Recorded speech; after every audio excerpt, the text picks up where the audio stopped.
தமிழ்நாட்டு சரக்கில் கிக்கு இல்லை என அமைச்சர் துரைமுருகன் தெரிவித்த கருத்திற்கு மத்திய அமைச்சர் எல் முருகன் பதிலடி கொடுத்துள்ளார். இடத்துல கொடுப்பதுதான் இதனுடைய முழு உண்மையும் வெளிவரும். அமைச்சர் துரைமுருகன் ஆனா ஒவ்வொருத்தரா கேளுங்க. அமைச்சர் துரைமுருகன் நேற்று டாஸ்மாக் சரக்குல போதுமான கிக் இல்லாம இருக்கு, உழைக்கும் மக்கள் அதனாலதான் இந்த சரக்கு சாஃப்ட் ட்ரிங்க் மாதிரி நினைச்சு கள்ளசாராயத்தை குடிச்சிடுறாங்க அப்படின்னு சொன்னாரு. அதை எப்படி பாக்குறீங்க?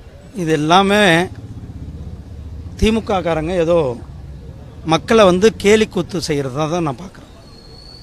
மக்களை நல்வழிப்படுத்த வேண்டும், மக்களுக்கு நல்ல திட்டங்களை கொடுக்க வேண்டும், மக்களை உயர்த்த வேண்டும், நல்ல கல்வி கொடுக்க வேண்டும், நல்ல மருத்துவம் கொடுக்க வேண்டும், நல்ல இன்ஃப்ராஸ்ட்ரக்சர் கொடுக்க வேண்டும், புதிய சமுதாயத்தை உருவாக்க வேண்டும், அந்த புதிய சமுதாயத்திற்கு தேவையான அடிப்படை வசதிகளை செய்து கொடுக்க வேண்டும்.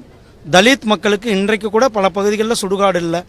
தலித் மக்கள் பல பேர் தனித்தனி சுடுகாடில் இருந்து கொண்டிருக்கிறார்கள். பட்டியலின மக்கள் இளைஞர்கள் படிக்கின்ற ஹாஸ்டல்லாம் இன்றைக்கும் ஒரு மேம்படுத்தப்படாத ஹாஸ்டல்களாக இருக்கிறது.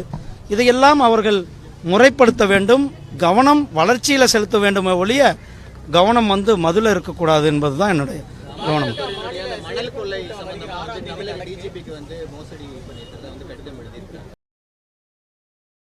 செய்திகளை உள்ளது உள்ளபடி தெரிந்து கொள்ள ரெஃப்ளெக்ட் நியூஸை சப்ஸ்கிரைப் பண்ணுங்க.